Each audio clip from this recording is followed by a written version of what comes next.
Alors, nous avons commencé un grand moment. Nous sommes au 4e jour. Et je crois que par la grâce de Dieu, tout va bien se passer. Et à la fin, il y aura beaucoup de choses qui vont se passer dans notre vie. Je prie vivement que nos habitudes changent. Et c'est en cela, comme Jésus pouvait le dire, quand on verra les fruits, que nous serons contents qu'une œuvre a été menée. Alléluia. Mais je crois que le Seigneur nous conduit toujours à de bonnes choses. Et pour cela, il va le faire. Il va le faire. Donc, peuple de Dieu, soyons bénis, soyez bénis ce soir. Nous allons toujours continuer, toujours nous instruire, toujours aller puiser dans la parole de Dieu. Donc ce soir, nous allons commencer notre moment par, encore une fois, l'écriture, la parole de Dieu. Nous allons prendre nos Bibles et on va prendre deux textes dans l'Ancien Testament. Proverbe 16, verset 3. Ensuite le verset 7. Le deuxième texte, Ecclésiaste 11, verset 4. Ensuite le verset 6.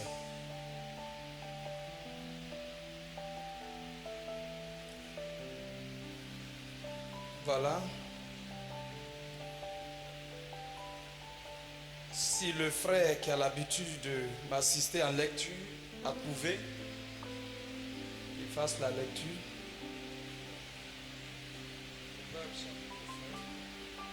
Oui, Proverbe 16, le verset 3, ensuite le verset 7. Proverbe chapitre 16, verset 3. Recommande à l'Éternel tes œuvres et tes projets réussiront. Au verset 7. Quand l'Éternel approuve les voies d'un homme, il dispose favorablement à son égard, même ses ennemis. Voilà. Seigneur, nous te rendons grâce encore pour cette occasion que tu nous donnes d'apprendre, Seigneur, au travers des Saintes Écritures. Nous te prions maintenant de venir nous parler, Saint-Esprit. Viens nous instruire, viens nous parler, viens nous apprendre, viens nous révéler les vérités, viens nous révéler, Seigneur, ce que tu réserves pour nous, qui va nous délivrer ce soir. Que toute la gloire te revienne, Saint-Esprit, au nom de Jésus-Christ. Amen. Amen. Peuple de Dieu, est-ce que ça va? Nous sommes là, nous étions là depuis lundi. Aujourd'hui, jeudi, ça fait 4 jours. Est-ce que nous avons appris vraiment des choses? Alléluia. Alors, nous venons de lire la parole de Dieu. Dans le livre de Proverbe 16, verset 3, il dit « Recommande à l'Éternel tes œuvres et tes projets réussiront. » Recommande à l'Éternel tes œuvres et tes projets réussiront. Voilà, bien-aimés, des versets très simples, très clairs, mais qu'on survole. Combien d'entre nous recommandons nos projets, même nos petits trains-trains au quotidien à l'Éternel? La Bible nous dit de recommander nos œuvres, tout ce que nous avons à faire, nos activités, notre journée, notre lever du jour, de tout recommander au Seigneur. Recommander au Seigneur veut dire quoi? L'inviter à être le maître de tout ce que tu veux entreprendre. De sorte que s'il y a des parties qui pouvaient t'échapper, lui l'Éternel, il puisse te rappeler, te guider et te conduire.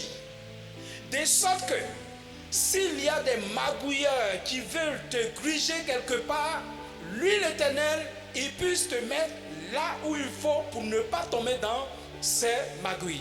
Alléluia. Alors, Pour quelqu'un qui veut entreprendre, comme on l'a dit hier, tu ne peux pas réussir en t'écartant de l'Éternel. Il faut absolument que l'Éternel soit au centre de ce que tu fais. Il faut lui donner la première place. Il faut lui concéder la direction de tes affaires.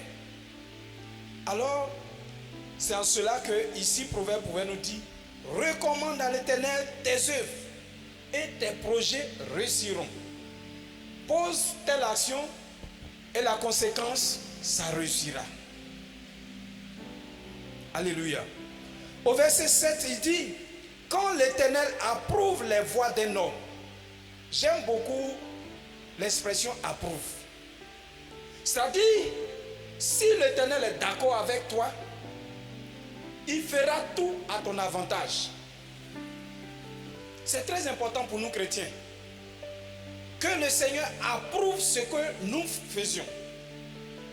Tu veux aller quelque part, tu as recommandé au Seigneur. Si le Seigneur a approuvé, quand tu vas sortir, tout sera disposé comme si c'est une planification où tu as donné des ordres.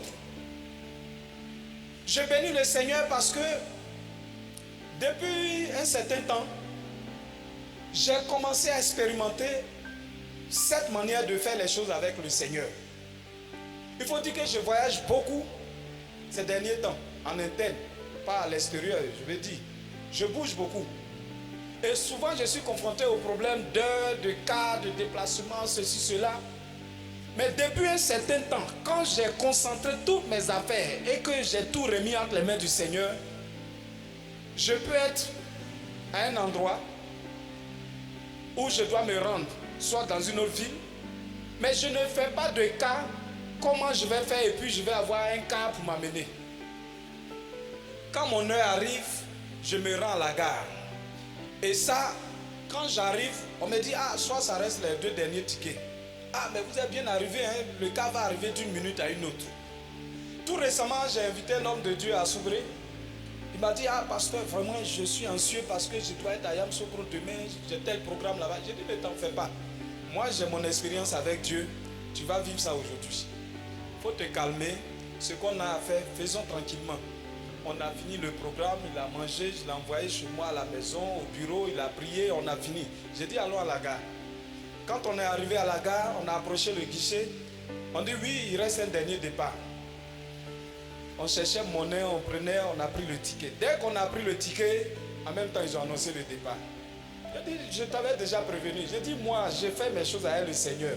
Ne t'inquiète pas, à cause de nous seulement, là, ils vont faire attendre un quart. Voilà, tu vas partir, il n'y a pas de problème. Et donc, chaque jour, c'est des expériences comme ça que je vis. Et cela rentre dans des petits détails. Je vous assure, Dieu veut prendre soin de nous dans les moindres détails de nos vies. Souvent, on pense que c'est quand ça chauffe qu'il faut faire recours à Dieu. Mais Dieu, lui, il est là. Son esprit, il est là pour nous assister. Il est notre accompagnateur. Il est là dans les moindres détails. J'étais un jour... je m'habillais, j'étais dans un endroit non bien éclairé. Et puis mon bouton de machette devait tomber. Au fait, ça tombait au juste. C'est quitté, ça tombait. Mais si ça tombait dans le noir, là, je n'allais même pas retrouver. Au moment où ça voulait tomber, mon pied, donc je me déplaçais. Ça tapait en même temps, c'est tombé à la lumière là-bas. J'ai dit: waouh. Et c'est des petits détails. Dans ces petits détails que Dieu veut nous révéler que je suis avec toi. Et quand c'est comme ça, toi-même tu as la tranquillité, tu as la paix du cœur. Tu sens que ce que je suis en train de faire là, Dieu est dedans. Voilà comment Dieu se révèle. Dans les moindres détails. Des petites choses. Alléluia. Il est bien de faire les choses avec Dieu. Si nous les faisons avec l'Éternel, je vous assure que il sera toujours là. Et nous allons toujours avancer. Alléluia. Le deuxième passage,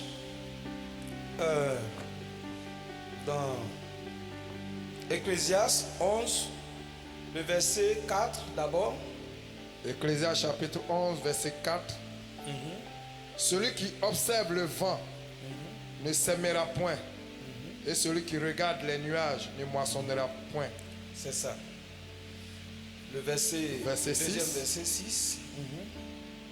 Dès le matin, sème ta sémence, et le soir ne laisse pas reposer ta main, car tu ne sais point ce qui réussira. Ceci ou cela, aussi l'un ou sur l'autre, sont également bons. Amen.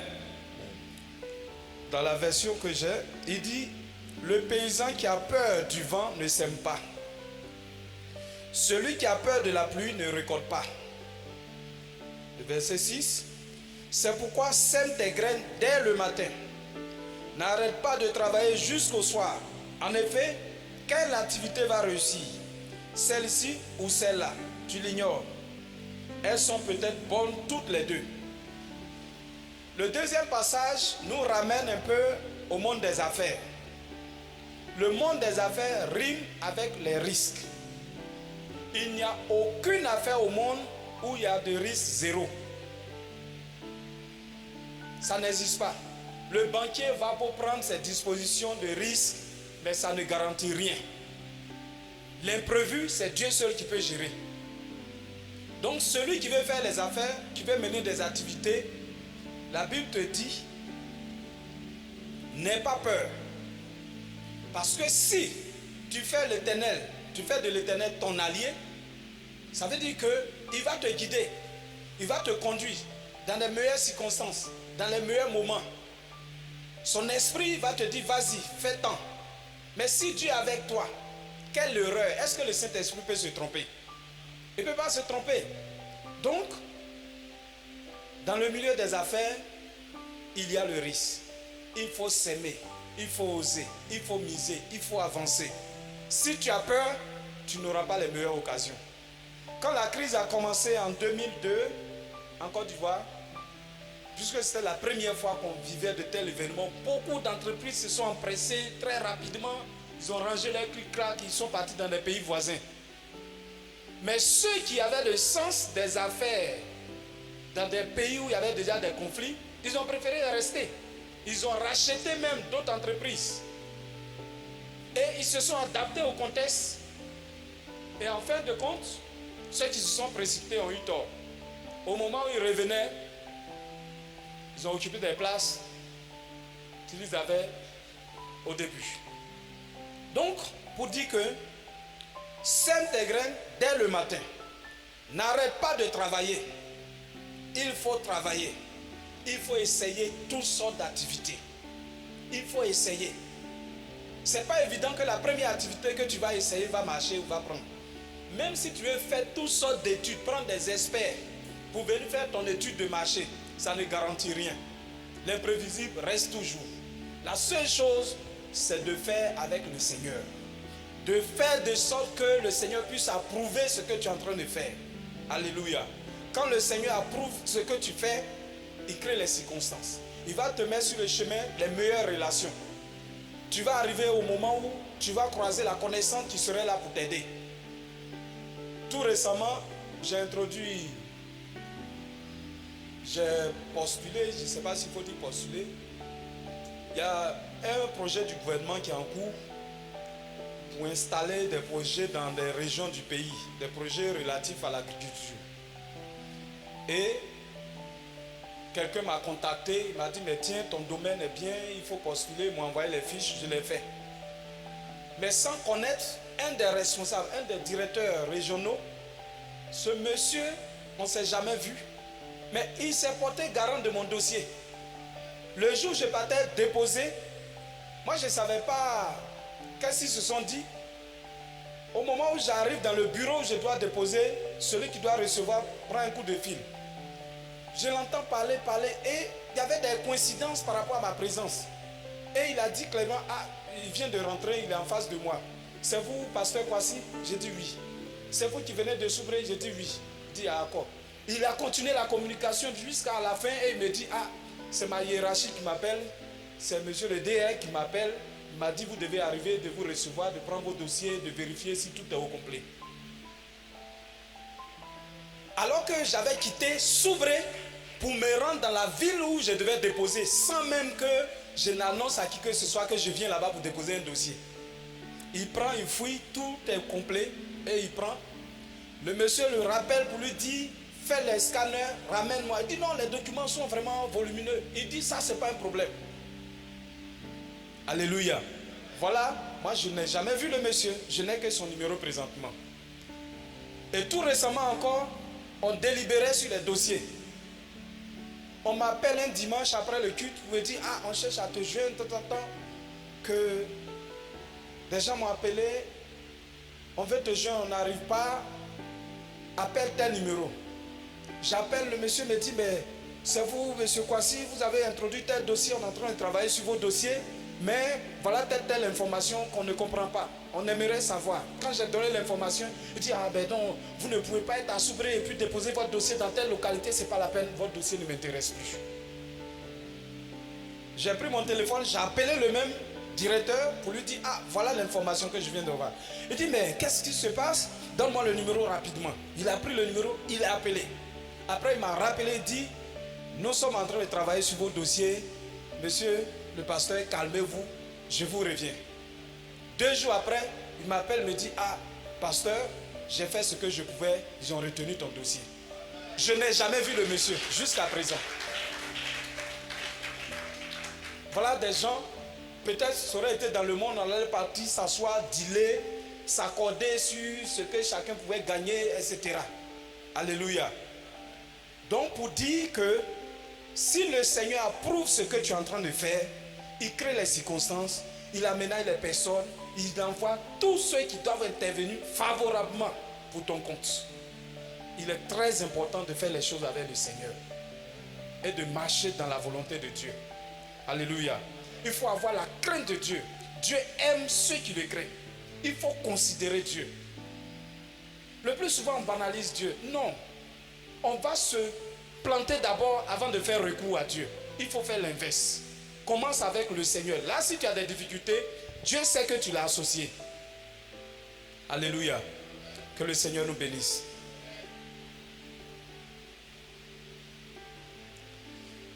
Nous allons poursuivre avec la deuxième partie. Aujourd'hui, si vous me suivez bien, de quoi nous devions parler aujourd'hui? Ça a été annoncé hier. Si on suit bien notre démarche, aujourd'hui, la mise en place de notre activité. La mise en place de notre activité. Le premier jour, la généralité. Ensuite, l'idée d'affaires, comment mobiliser les ressources. Et nous sommes à l'étape de la mise en place. Je veux démarrer. Nous sommes au 4e jour. Qu'est-ce qu'il me faut pour commencer mon activité?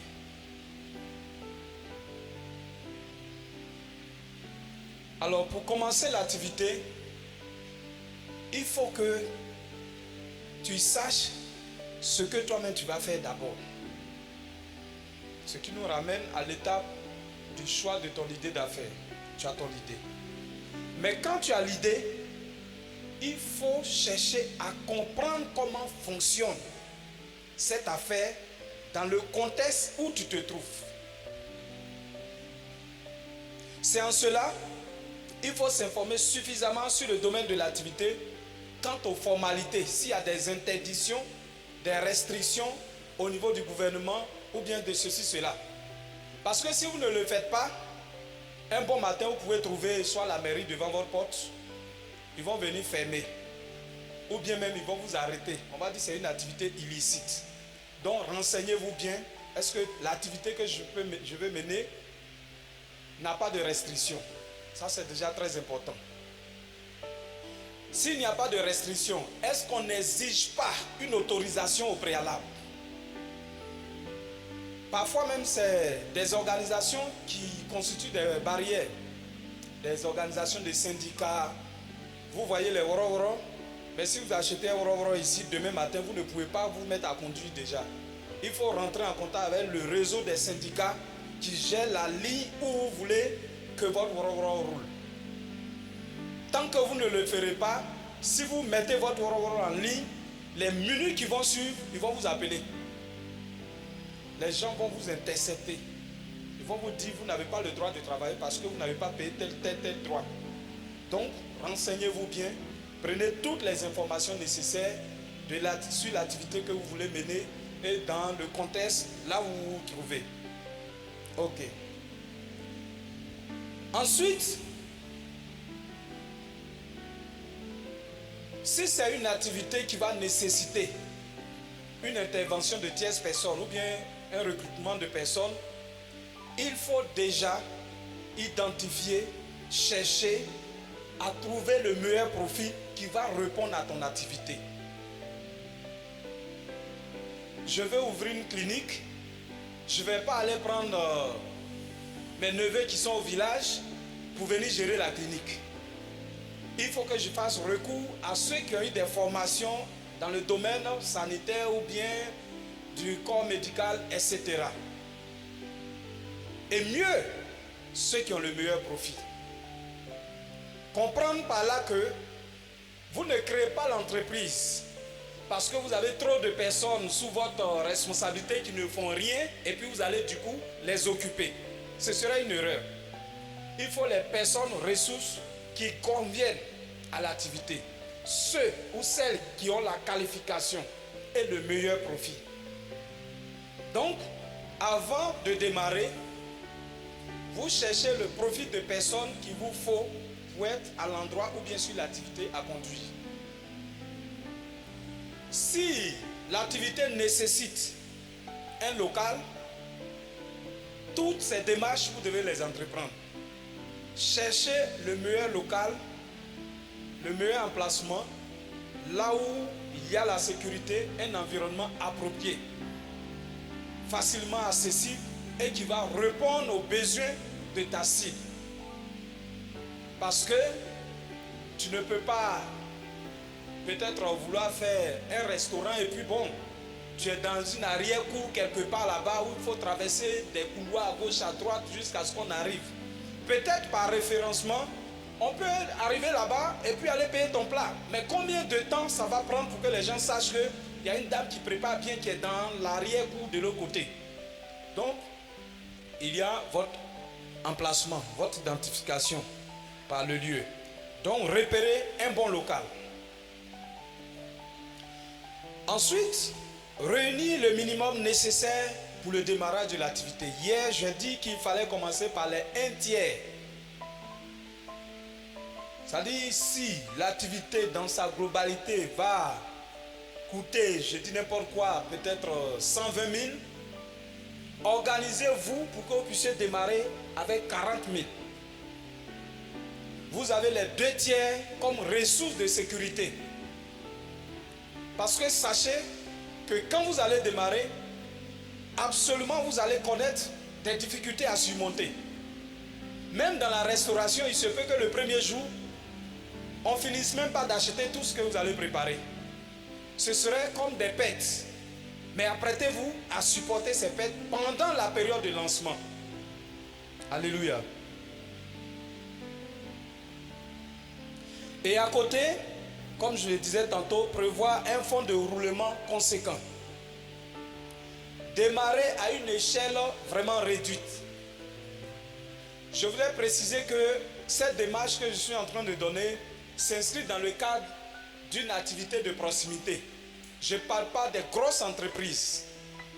Parce qu'effectivement, en affaires, il y a des entreprises, il y a des sociétés, il y a des entreprises individuelles, il y a des petites activités, il y a des PME, des petites moyennes entreprises, des très petites entreprises, TPE, et le secteur même informel. C'est-à-dire quoi? Je décide de vendre des mangues devant ma maison. Ça, je n'ai pas besoin de faire une étude de marché ou ceci, cela. C'est de très petites activités que je mène devant ma maison, qui est contraire à une entreprise européenne qui veut s'installer à Abidjan Mall, Carrefour, qui a une grosse activité. Voilà, ce n'est pas les mêmes démarches. Mais ce que je dis, c'est dans le cadre d'une activité très simple, une petite activité, un petit commerce qu'on veut mener.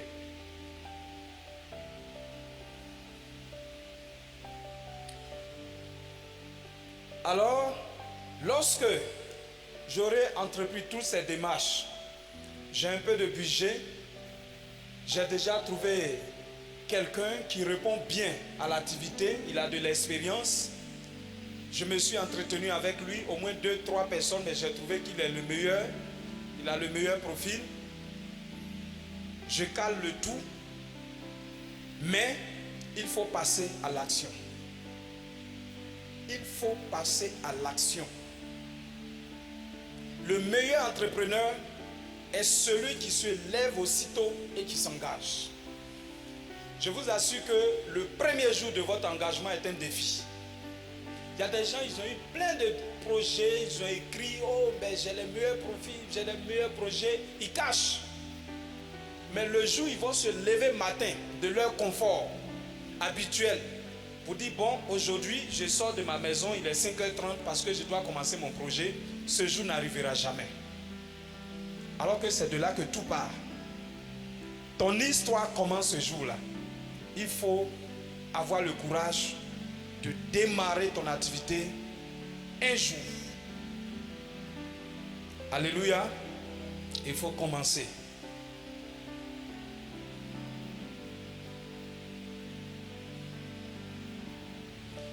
Et lorsque vous avez commencé, il faut que vous qui êtes l'acteur premier, vous imprégnez de la réalité du projet.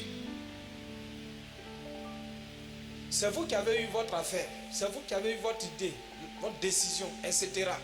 Il ne faut pas expédier le projet. Non, je leur ai remis l'argent, j'ai dit non, qu'à aller commencer aujourd'hui. Vers midi, je vais passer là-bas pour voir à quoi ça ressemble. Non, il faut essuyer les lieux. Il faut voir comment la chose va se comporter. Quelle doit être la réaction des gens? Quelle doit être leur attitude? Qu'est-ce qu'ils attendent de vous? Quelles sont leurs attentes? Ça, aux premières heures, sois là pour constater.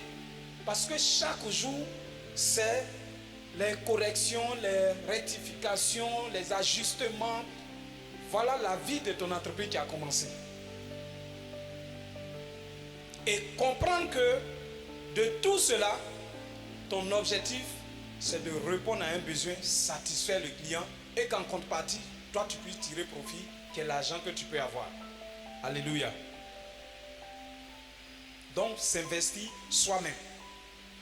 Si c'est une activité annexe, c'est-à-dire je suis occupé, je travaille quelque part, malgré tout, il faut que je m'aménage à trouver du temps pour m'approcher de l'activité. À ma descente du soir, il faut que je me donne du temps pour comprendre.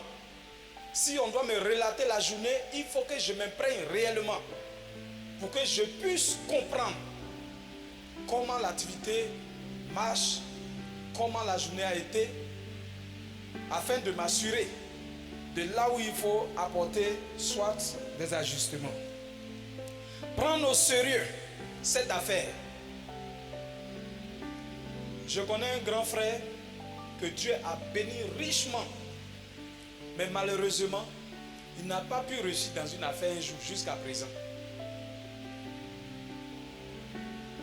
Son premier, enfin, je ne parle même pas de premier emploi, il travaillait, il était douanier dans les années 89-90, inspecteur de douane. À l'époque, quand on dit un inspecteur de douane, imaginez à quoi cela ramène. Il était au niveau du port, ensuite au niveau de l'aéroport. Je vous assure que c'était devenu comme une folie pour lui. Parce que je connais sa famille au village. Il sort d'une famille très pauvre. Mais Dieu l'a fait grâce. Il était très intelligent et il a réussi son concours. Et il est tombé dans l'argent, ce qu'il n'a jamais imaginé. Et du coup, il voulait entreprendre beaucoup de choses. Il avait beaucoup d'argent. L'argent n'était plus son problème. Il a créé une école. Il a confié à un groupe de professeurs. Il pouvait faire 6 mois sans même mettre pied là-bas.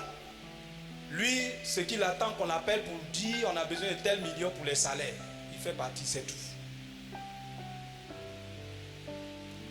Je préfère taire les détails, sinon j'allais vous dire une des écoles de spécialité unique en Afrique de l'Ouest. Sa spécialité, c'était au plateau. Il était le tout premier à le faire. Et ça marchait bien. Mais il ne passait même pas là-bas. Après, il dit, il va acheter cacao à Soubré. Il a regroupé des jeunes. Il leur a donné 60 millions. Allez-y, je vais passer là-bas après. Jusqu'aujourd'hui. Il n'a même pas rappelé les jeunes pour dire, vous êtes partis, qu'est-ce qui s'est passé, est-ce que... Rien. Il n'a plus eu le temps pour ça. Et c'était comme ça. Tout le temps, dans des grosses affaires où il met des dizaines de millions, il ne revient même plus là-bas pour vérifier. Et présentement où je parle, il est à l'international. Il travaille dans un département de l'ONU, un département de la douane de l'ONU. Il est hors du pays présentement.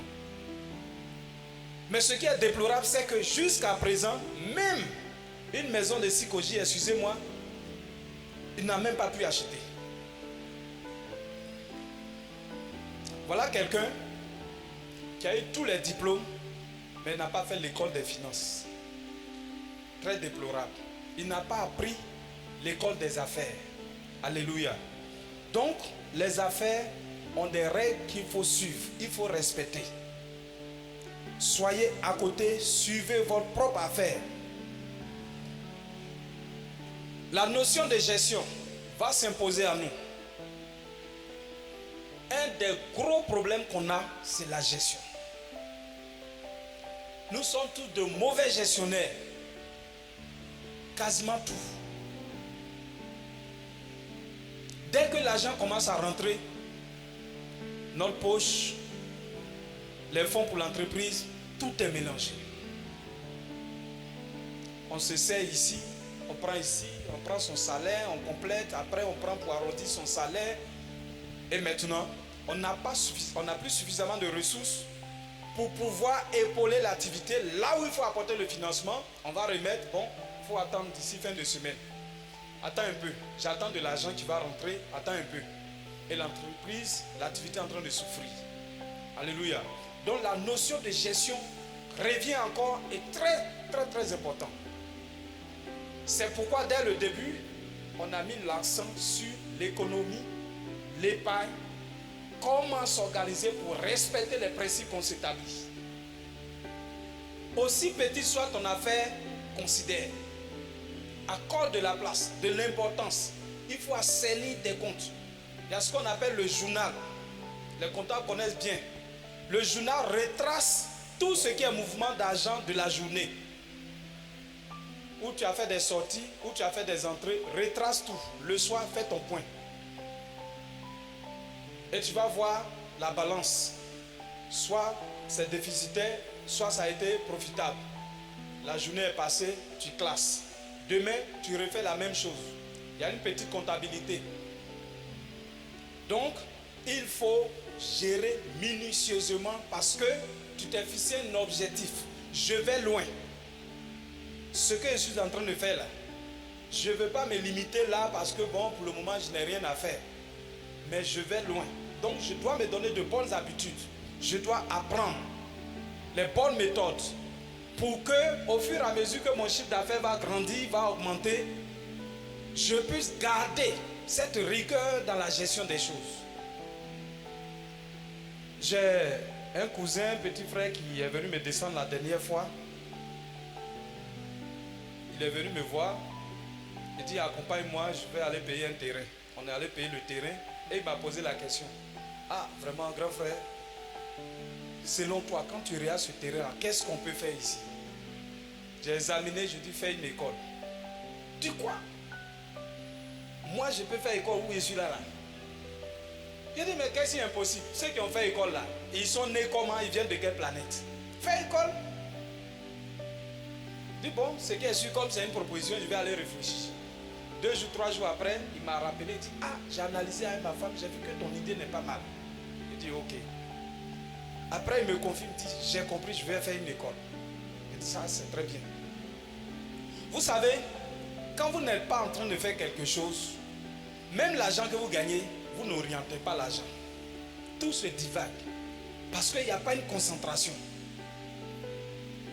Donc, quand quand il s'est engagé dans la voie de l'école, toutes ses finances ont commencé à être convergées dans l'objectif de réaliser son projet qui est l'école.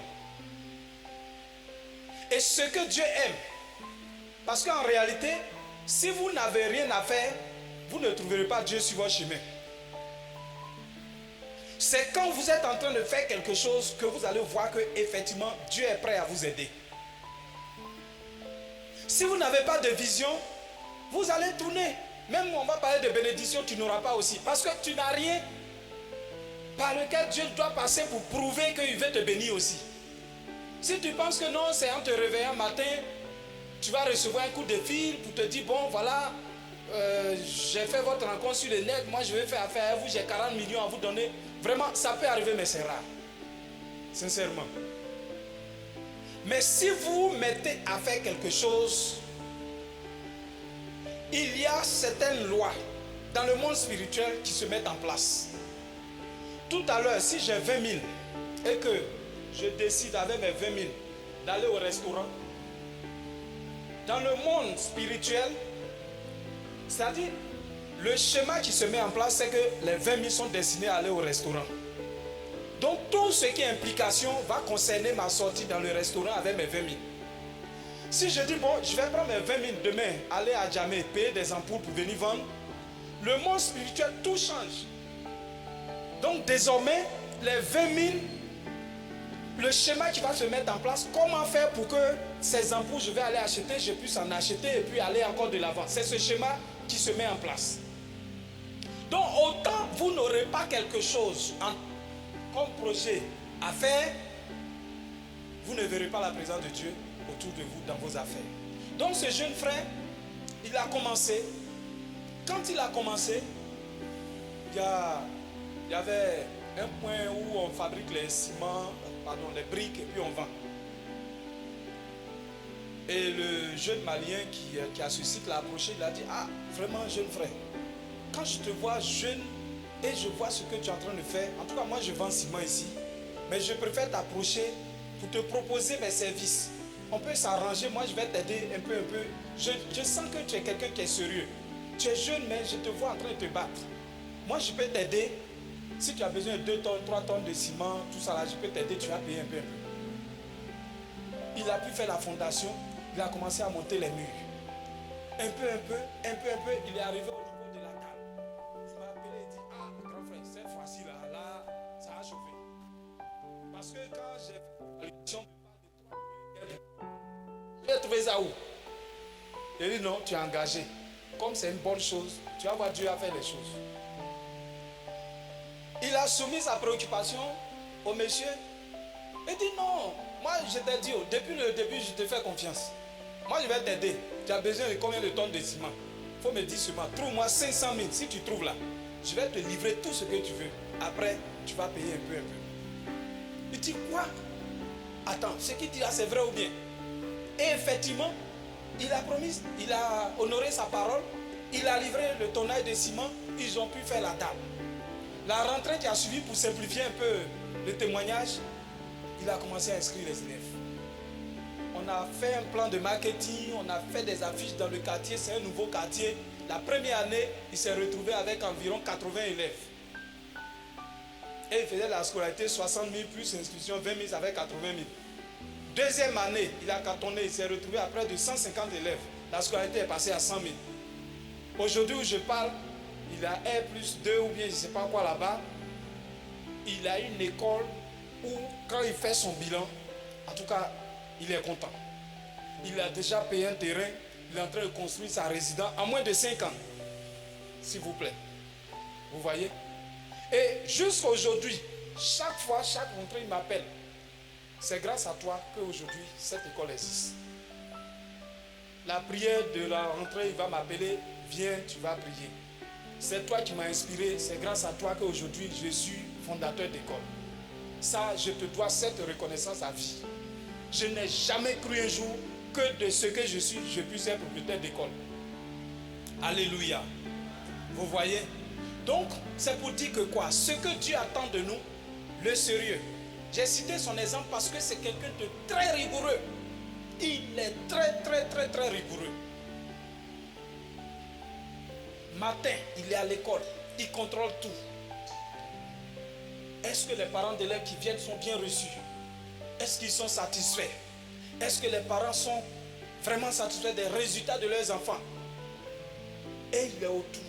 En un rien de temps, il a gagné la confiance du quartier. Les parents ont retiré leurs enfants des autres écoles, ils l'ont envoyé chez eux. On les a envoyés chez lui. Et les choses avancent très bien. Alléluia. Donc pour dire que aussi petit peut être ton affaire, mais si tu t'es fixé une ambition, un objectif, et que tu te donnes avec sérieux, avec rigueur, Dieu même qui juge, il verra ton cœur, ta détermination, ta volonté. Il va aménager les circonstances à ton avantage. Ne regarde pas à ce que tu es aujourd'hui. Ne regarde pas à ton épargne de 10% qui fait peut-être 1500 par semaine. Ne regarde pas à cela. Ce que Dieu attend de toi là, ton sérieux et ta détermination et ta vision. Il va te créer les circonstances. Il va envoyer des personnes pour t'aider. Alléluia. Il y a la discipline. Ça rejoint un peu, peut-être j'allais dire la rigueur. La discipline, c'est quoi? C'est faire ce qu'on n'a pas envie de faire parce qu'on est obligé de faire. Ça veut dire quoi? Tu dois être sur ton lieu de travail et tu sens la fatigue. Mais comme il faut que tu sois là-bas, cette discipline que tu t'imposes te demande malgré tout de partir. Alors que l'erreur qu'on commet souvent, on se dit, je crée mon entreprise là et deviens moi-même mon patron. Maintenant là, je vais au travail quand je veux. Il n'y a pas quelqu'un qui va me dire, tu es venu en retard. Maintenant, je prends l'argent comme je veux. Je n'ai pas besoin de demander l'autorisation de quelqu'un. Voilà. C'est vrai, tu as cette liberté, mais il ne faut pas avoir la liberté dans le sens négatif. Il faut être discipliné. Le travail commence à 8 h, on descend à midi, on reprend à 14 h. Si tu es en plein temps dans ton activité, sois dans ce même carnaval. Il ne faut pas venir t'asseoir à la maison au moment où les gens sont en train de travailler, toi tu es en train de regarder Novelas. Alors que c'est une journée normale de travail. Ce n'est pas parce que tu es devenu ton propre chef que tu vas faire ce qui ne contribuera pas à l'avancement de l'entreprise. Alléluia. Il faut te donner une discipline. Donc la discipline va consister à faire les choses comme si on te contrôlait. C'est-à-dire que ça ne t'arrange pas, mais tu es obligé de partir. Il faut le faire. Et cela aussi va contribuer à faire avancer ton affaire.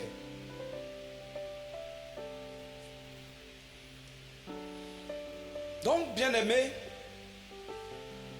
comme ça a été dit, la mise en œuvre de l'entreprise. En résumé, ce chapitre n'est pas long. Lorsque vous avez trouvé votre idée et que vous avez commencé à économiser et que vous voulez démarrer, soyez sûr de ce que vous voulez faire. Cherchez à mieux comprendre s'il y a des démarches administratives sur le plan local, des autorisations à prendre. Parce que si vous ne le faites pas et que vous démarrez, par exemple, on peut saisir un de vos biens. Tu peux vouloir faire, par exemple, il y a une activité qu'on appelle sillage de bois dans les forêts là. Toi, tu ne sais pas que c'est interdit. Tu viens à Abidjan, tu viens payer tronçonneuse, tu viens payer plein de trucs, tu arrives et puis les eaux forêts saisissent tout. Et puis tu es assis là maintenant. Voilà. Donc il faut se renseigner, prendre les informations nécessaires, s'il y a des autorisations à prendre, etc. Ensuite, vous cherchez les meilleurs profils de personnes qui vont constituer votre équipe de travail ou bien du personnel. Si c'est un salon de coiffure, il faut consulter au moins 3-4 personnes qui ont déjà fait le salon, qui ont de l'expérience. Il faut les entretenir, il faut connaître leurs compétences, qu'est-ce qu'ils veulent. Au travers de l'entretien d'embauche, vous allez découvrir de quel genre de personne vous avez en face. Si c'est une personne paresseuse, si vous avez des questions bien ciblées, vous allez le découvrir. Alléluia. Donc, trouvez les meilleurs profils pour être au démarrage de l'activité. Et vous-même, soyez présents. Soyez là. Suivez le début. Et chaque jour, apportez les corrections, les ajustements et tout. Lorsque l'argent va commencer à rentrer, revenez toujours à votre programme d'épargne. Votre programme d'épargne. Chaque jour, quand vous finissez la journée, j'ai eu bénéfice 1500. Soit vous jugez bon de garder les 1500 sur un compte épargne, ou bien pour d'éventuelles dépenses de la journée de demain, vous pouvez scinder, mais gardez une partie. La notion d'épargne. La notion d'épargne.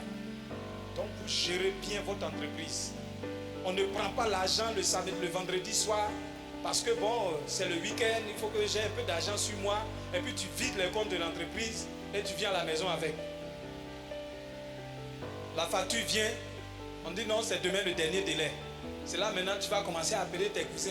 Eh, vraiment, il faut m'aider un peu. Mon affaire là, il y a une facture qui est venue, vraiment ça coince. Ça coince où? Tu savais que dans 2 mois la facture allait venir. Pourquoi tu as pris l'argent pour aller faire autre chose? Il faut bien gérer l'entreprise, aussi petite ou grande que soit-elle. Alléluia. Et en le faisant, vous allez voir que ce que vous avez pensé que c'était une petite affaire, ça va commencer à prendre des proportions. Et sur le plan spirituel, vous verrez aussi que Dieu va commencer à aménager les circonstances à votre avantage. Ce que vous n'avez pas pensé que vous pouvez avoir, Dieu va vous ouvrir les portes. Il y a un jeune, j'étais à Koumassi, il s'appelle Armando. Qui peut imaginer qu'avec cabine, on peut avoir beaucoup d'argent? Cabine cellulaire. Mais Armando a eu beaucoup d'argent en cabine cellulaire. Qu'est-ce qu'il a fait? Comme tout le monde, dans les années 2000, 2001, 2003, où on fait les cabines, appelle 100 francs, 50 francs, ensuite 25 francs, etc. Lui, il a ouvert plusieurs points. Il s'est fixé pour objectif 50 points de cabine. Il a équipé toutes ses cabines et il demandait à chacun: ce que j'attends de toi par jour, c'est 1000 francs. Je te donne le capital, tu recharges, tu fonctionnes comme tu veux, mais par jour, j'ai 1000 francs avec toi. Donc de ces 50 cabines, il avait 50 000 par jour. En 10 jours, ça fait combien? 500 000. Et il est devenu distributeur agréé des réseaux téléphoniques. Et comme déjà il avait près de 50 cabines, il faisait encore de gros chiffres et ces sociétés lui reversaient encore des ristournes. Pendant que nous on sort à 5h30 pour aller au travail, lui c'est vers 9h, il va manger du poisson sol avec un ticket et puis vers 10h, il parcourt un peu les cabines. Il s'est acheté une voiture, il a pris une maison au Remblai à 120 000 en 2003 où il habitait. Au finish, il est en Europe présentement. Je ne sais plus qu'est-ce qu'il est devenu. Pour dire que quoi? Voilà une petite idée qu'on peut penser qu'on ne peut rien gagner. Mais il y a la loi de la multiplicité. C'est-à-dire quoi? Je commence une petite activité. Le temps que je maîtrise et que je scelle les contours. Quand je maîtrise parfaitement, je fais deuxième, je fais troisième. Quand j'atteins 10, le calcul devient très facile. Le point 1 me donne 1000 francs ou 2000 par jour. Si j'ai 10, ça fait 20 000. N'est-ce pas? Autant je vais multiplier, autant mon argent va augmenter. Alléluia. Voilà. Donc, bien-aimés, ne reportez plus. Il y a des choses qu'on doit faire. Au moment où l'Esprit de Dieu te parle, moi il m'est arrivé d'avoir des idées où je n'ai pas dormi la nuit jusqu'au matin. Ça c'était tellement fort. J'ai commencé à rêver comment ça va fonctionner. Mais si après cette étape, tu ne t'es pas levé pour le faire, chaque jour cet engouement va se refroidir, et tu vas ranger et puis c'est fini. Alors que un bon homme d'affaires Le vrai entrepreneur, homme d'affaires, c'est des gens qui n'hésitent pas avant de démarrer. Dès que l'idée t'a traversé, parce que ce que vous devez savoir, si tout à l'heure, tu veux déposer peut-être dans une chambre froide ou bien comment on appelle, les frigos transparents où on vend de la sucrerie dedans. Je ne sais pas, mais par expérience, au moment où l'idée te travaille, il y a 10 personnes qui ont la même idée, sur le même site. Ce que je viens de dire là, écrivez. Le jour où vous aurez l'intention de réaliser un projet sur un lieu que vous avez localisé, si vous attendez 3 mois après avoir le retour, le même projet est déjà réalisé, ça est là. Parce qu'au moment où l'idée te traverse là, ça traverse au moins 10 personnes. Qui sera le premier à exécuter? Maintenant, si toi tu remets, tu vas voir que les gens vont se saisir de ton opportunité d'affaires. La Bible nous dit de faire, de nous engager. Ne regardez pas le vent et tout. Parce que c'est comme ça le monde est. Ça ne changera pas où tout est vert. Voilà, investissons. Non. Il y a ceux qui sont appelés à faire fortune dans les moments difficiles, quand il y a la crise. Et il y a ceux qui font fortune quand il y a la paix. Peut-être que toi, tu te situes du côté de ceux qui doivent faire fortune au moment des crises. Investis. C'est ce que le Seigneur aime. Alléluia.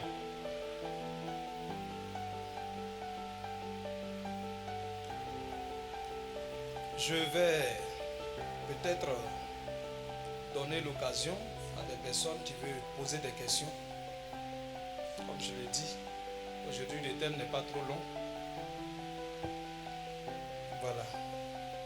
Donnez le micro à docteur.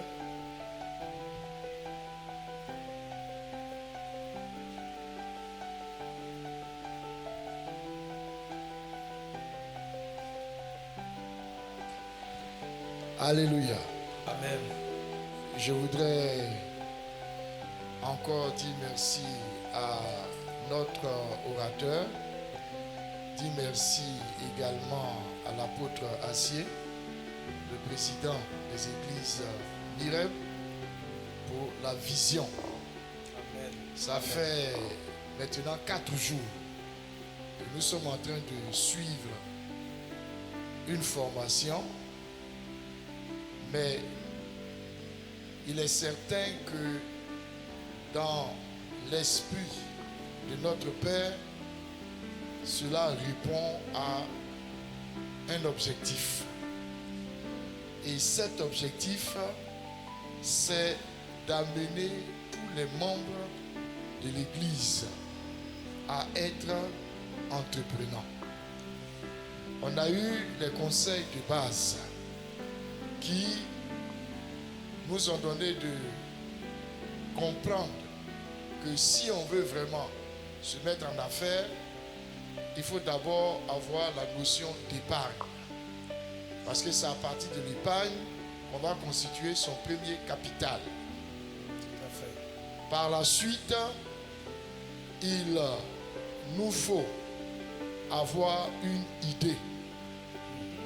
Et généralement, le gros problème se pose au niveau de l'idée. Nous sommes une jeune église Mirem. Si je veux essayer de faire le pourcentage de ceux qui sont en activité, je ne crois pas qu'ils atteignent 40%. Je dirais peut-être 35% des personnes qui sont en activité. Et quand je dis 35%, ce sont les personnes qui vivent de ce qu'ils font. Sinon, les autres, ils essaient de faire des choses, mais ils ont toujours besoin d'un soutien. Nous, notre objectif aujourd'hui, en initiant cette formation, c'est pour pouvoir élever le pourcentage des personnes entreprenantes au niveau de l'Église. Alors, nous avons un peu suivi les différentes choses. De façon générale, il y a ceux qui ont un métier et puis il y a ceux qui n'en ont pas. C'est-à-dire qui n'ont pas appris, qui n'ont pas de formation. Ceux qui ont un métier, encore, l'idée est déjà là. Parce que déjà conçu. Voilà. Elle est en gestation. C'est ça. Donc pour eux, c'est peut-être un peu plus facile. les organiser et puis les encourager à se lancer dans leur activité. Mais le gros lot, c'est ceux qui n'ont aucune formation. Et peut-être que je vais choquer, mais nous sommes là pour aider les gens à pouvoir aller de l'avant.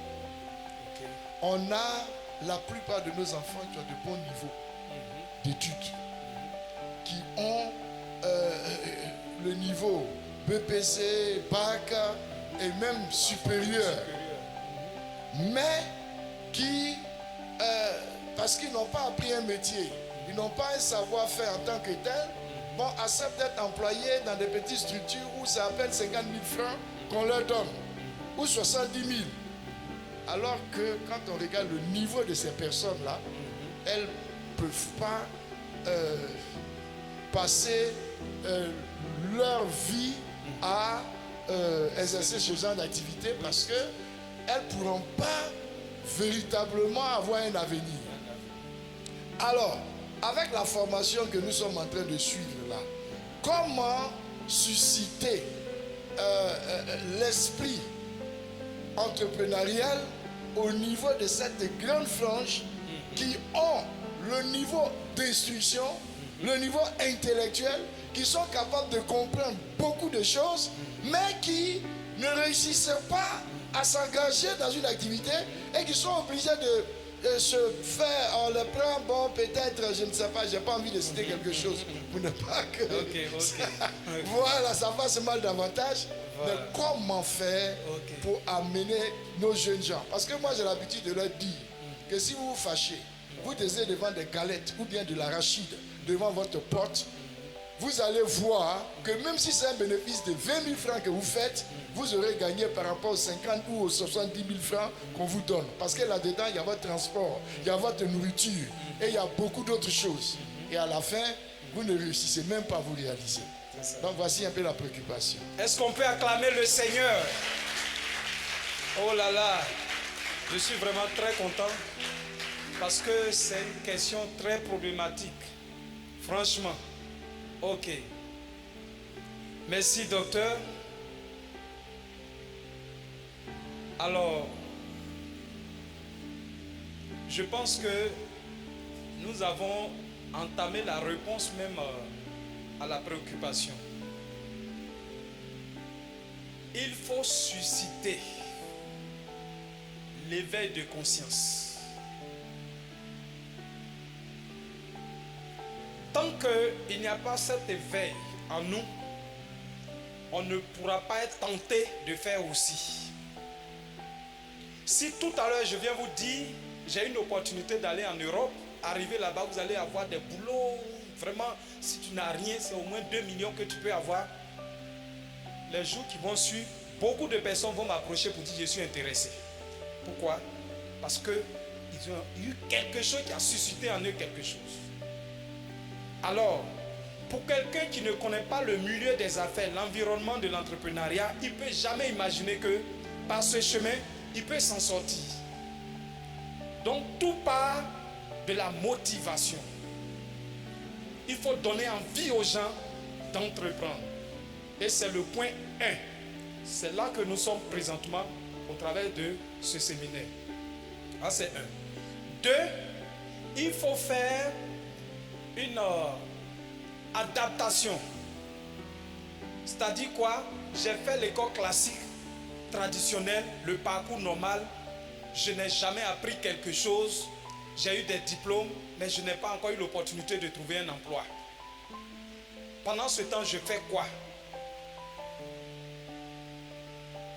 Il faut que je m'inscris.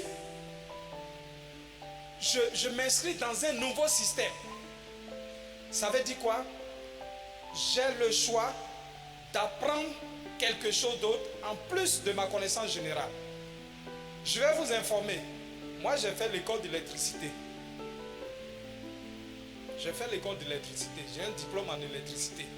J'ai travaillé à la nationale Panasonic. C'est une société japonaise qui était à la zone industrielle avant, qui faisait les télévisions et les radios du marque national. Après, j'ai laissé. Je suis allé encore à l'école de l'imprimerie. J'ai un diplôme en imprimerie.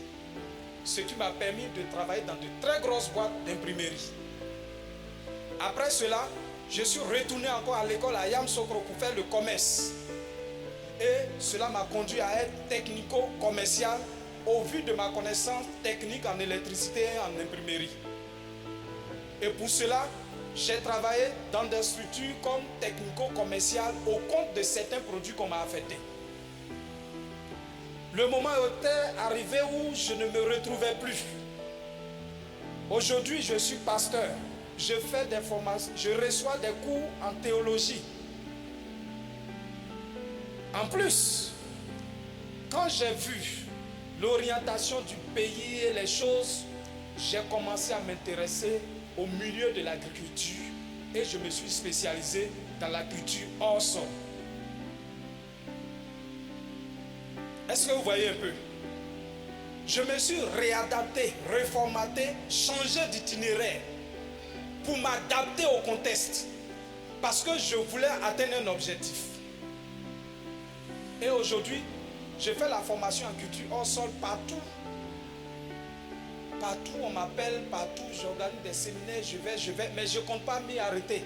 Parce que, je vais vous dire une chose, quand vous voulez être performant dans quelque chose, formez-vous. Moi, je veux aller hors du pays, aller encore approfondir ma connaissance en culture hors sol. Ça fait partie de mes ambitions. Aujourd'hui, on est en train de développer l'entrepreneuriat en milieu chrétien pour éveiller les gens, pour susciter une nouvelle génération de personnes qui peuvent comprendre que même si j'ai été brillant en maths et physique et que je n'ai pas l'opportunité de devenir professeur de physique, je peux me reconvertir à autre chose. L'Internet est là pour tout apprendre. Tu peux avoir eu des diplômes et puis après être un spécialiste en pressing. Parce que ça, je cite l'exemple, c'est un métier d'avenir. C'est un métier en pleine vogue. Pourquoi? Le monde est devenu compliqué. Tout le monde va au travail.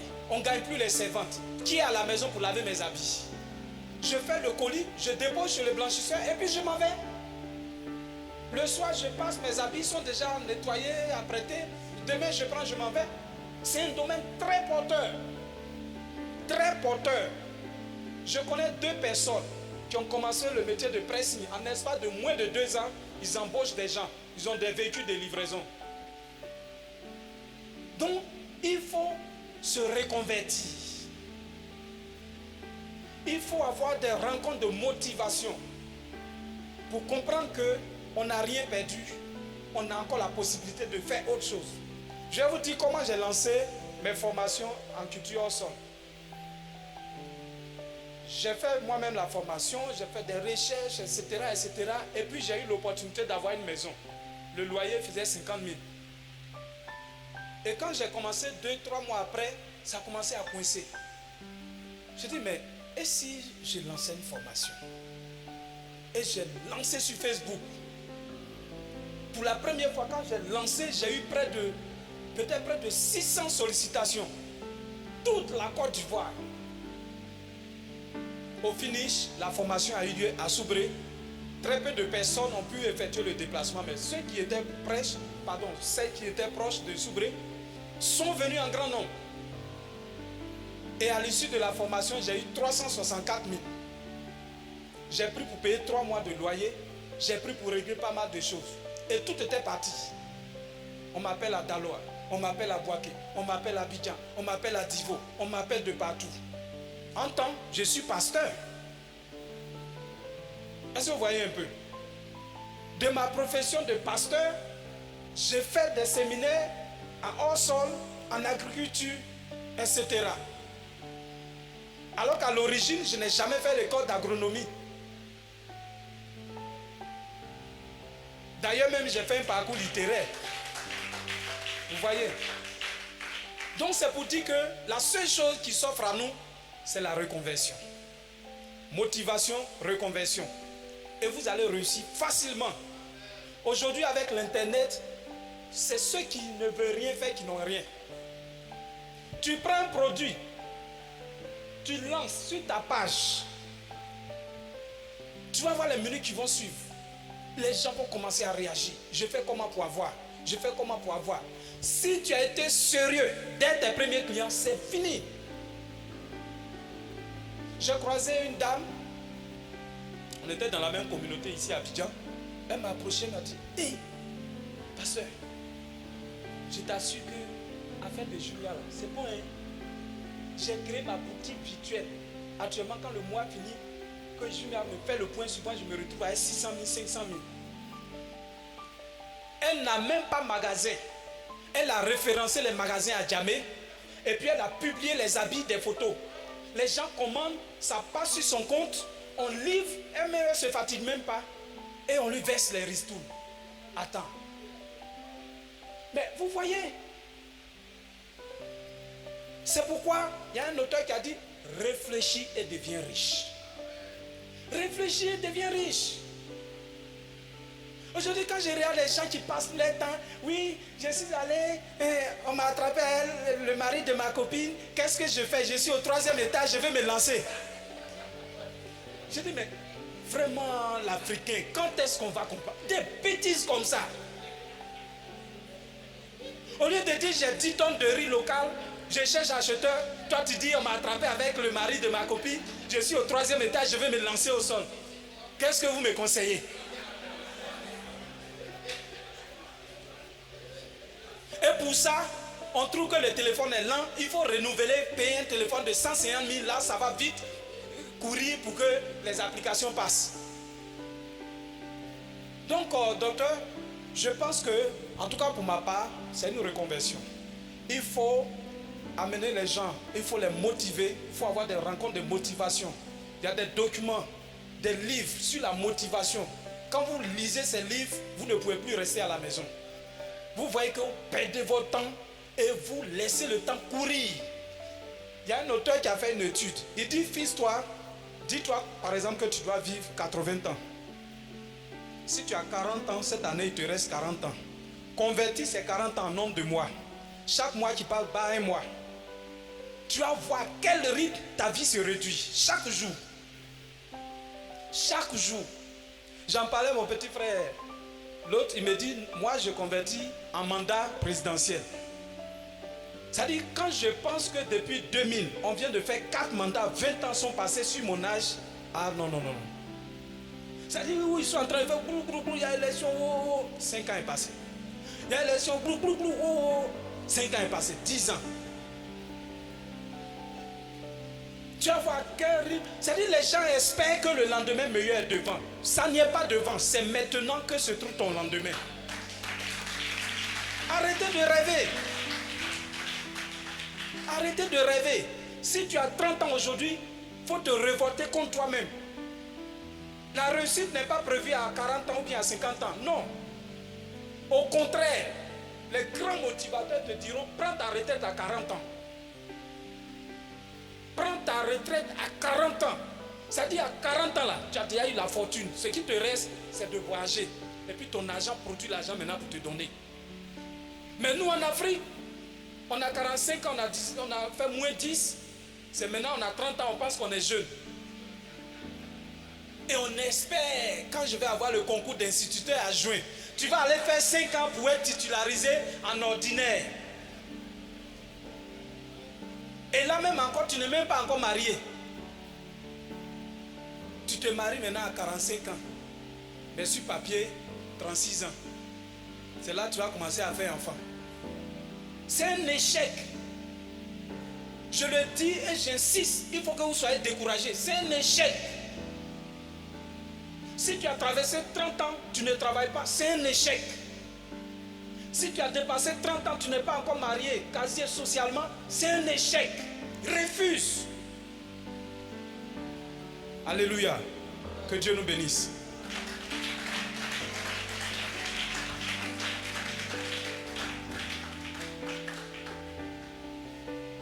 pour tous ces jeunes qui sont dans cette frange, ne soyez pas découragés. C'est le secret que je vous ai montré là. Si vous aimez quelque chose, allez-y sur le net. Commencez à étudier.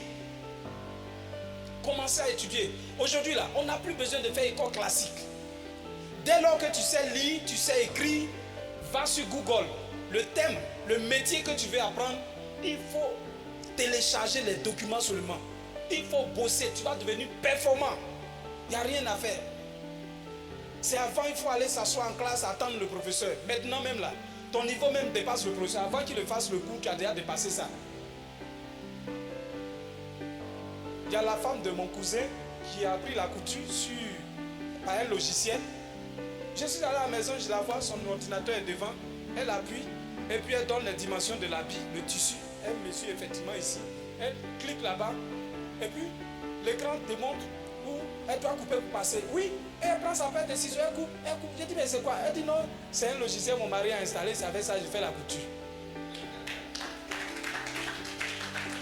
On n'a pas besoin d'aller faire mesure, non, il faut bien attraper ici. Tout ça là, c'est dépassé. Amen. Quelqu'un a une autre préoccupation? Je veux que vous participez. Participez. On a pratiquement fini. S'il n'y a pas de questions. La jeunesse. Vous voyez que la question de notre papa là, normalement c'est vous qui devez poser la question. C'est vous qui devez dire, j'ai tel diplôme, ça fait 5 ans que je ne travaille pas. Aujourd'hui, on parle d'entrepreneuriat. Qu'est-ce que vous pouvez me conseiller? Voilà ce que je veux faire. Voilà. Ou même vous pouvez dire, moi présentement je peux avoir 50 000. Coach, 50 000 là, qu'est-ce qu'on peut faire avec à Abidjan ici? En 2003, j'ai pris 20 000. Je suis allé payer des CD à Djamé. Je travaillais et puis on m'a licencié. Je n'étais pas marié, etc. J'ai pris 20 000, je suis parti payer des CD pour venir faire location de CD. Avant là, dans le quartier, les soirs, on s'en prend pour venir regarder. Ça m'a permis d'avoir, je crois, 16 CD. Quand j'ai étalé, j'ai eu 8 000 francs la première soirée. J'étais étonné. Le lendemain, je suis parti payer encore des films que les gens m'ont recommandés. En espace de 2 mois, j'avais près de 200 CD. Et j'ai ouvert 2 coins. L'autre coin me rapporte souvent 15 000, l'autre me rapporte 18 000. Mon même cousin qui a créé l'école là, il était chez moi à la maison. Et on a commencé à rire. J'ai dit, ah, donc comme ça, mais on peut avoir l'argent. On est allé jusqu'à plus de 100 CD. Et comme je le disais, il y a certaines choses, il faut suivre la réglementation. Un jour, Burida est venu tout ramasser. C'est ce jour-là que j'ai connu le pasteur Guy Vincent Kodja. On est allé jusqu'à dans son bureau, aller lui demander pardon pour qu'il nous donne. Il dit, vous êtes nos jeunes frères, vous êtes des chrétiens. Je lui ai dit, je suis de telle église, c'est vous qu'on avait invité, vous étiez nos parrains à l'occasion de la fête de temps en temps.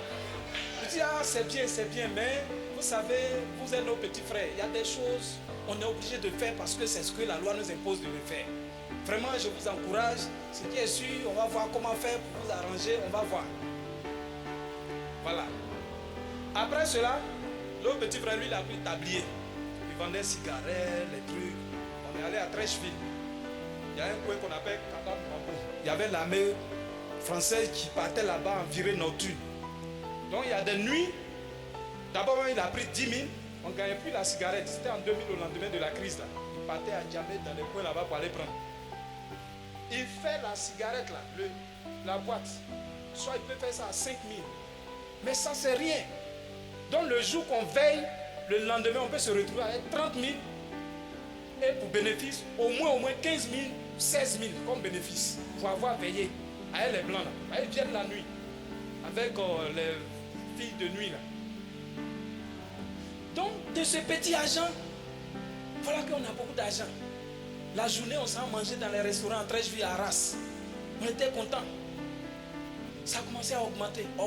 Et puis il a eu son concours de qu'il est bâti. Donc c'est pour vous dire que Tu peux facilement avoir 50 000 francs sur toi. N'attends pas d'avoir 200 000, 500 000 pour aller commencer une activité. On a beaucoup de choses à se dire. Je pensais même que peut-être j'allais avoir des sollicitations en privé pour vraiment faire truc. Parce que ce n'est pas tout qu'on peut dire. Voilà. Donc, chers jeunes, ne soyez pas du tout découragés. Au contraire, révoltez-vous contre vous-même. Brisez l'ancien système qu'on nous a imposé, qui consiste à aller à l'école, avoir diplôme, réussir à son concours, et puis maintenant on est fonctionnaire. Là au village, la famille est honorée. Mon fils est fonctionnaire. Parce que c'est le schéma classique. Tant que tu n'es pas dans ce moule-là, tout ce que tu fais là, c'est en attendant. Il faut sortir de cela. Moi, j'ai fait une église anglophone. Je ne vais pas taire le nom. L'église Buisson-Anda, j'avais des amis, des Nigériens. Mais quand ils te parlent des affaires qu'ils font, tu dis, mais donc nous-mêmes, on est là pour rien. Un jeune de rien qui est quitté dans son pays, il est venu faire venir conteneur de pneus. Il vend tout en une semaine. Il a au moins 12 millions. Et nous, on est assis là, on attend. On attend. Ils n'ont qu'à lancer les dans la vie de cette année. Lui, il fasse la main, il dit quoi, mais ce n'est pas encore lancé. Bien-aimés, soyons bénis. Il n'est pas tard.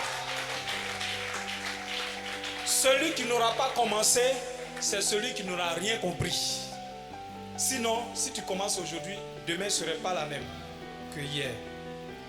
Que le Seigneur nous bénisse. Que le Seigneur nous bénisse. Nous allons prier.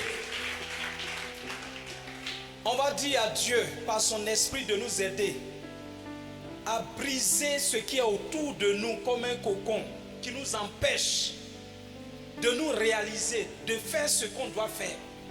C'est comme un bagage, un fardeau qui est sur nous. Quand on finit les motivations, mais après, quand on arrive à la maison, on devient lourd. C'est un esprit. Je ne sais pas si c'est l'esprit francophone ou bien si c'est quel esprit, mais en tout cas, brisons cet esprit-là. Prions le Seigneur.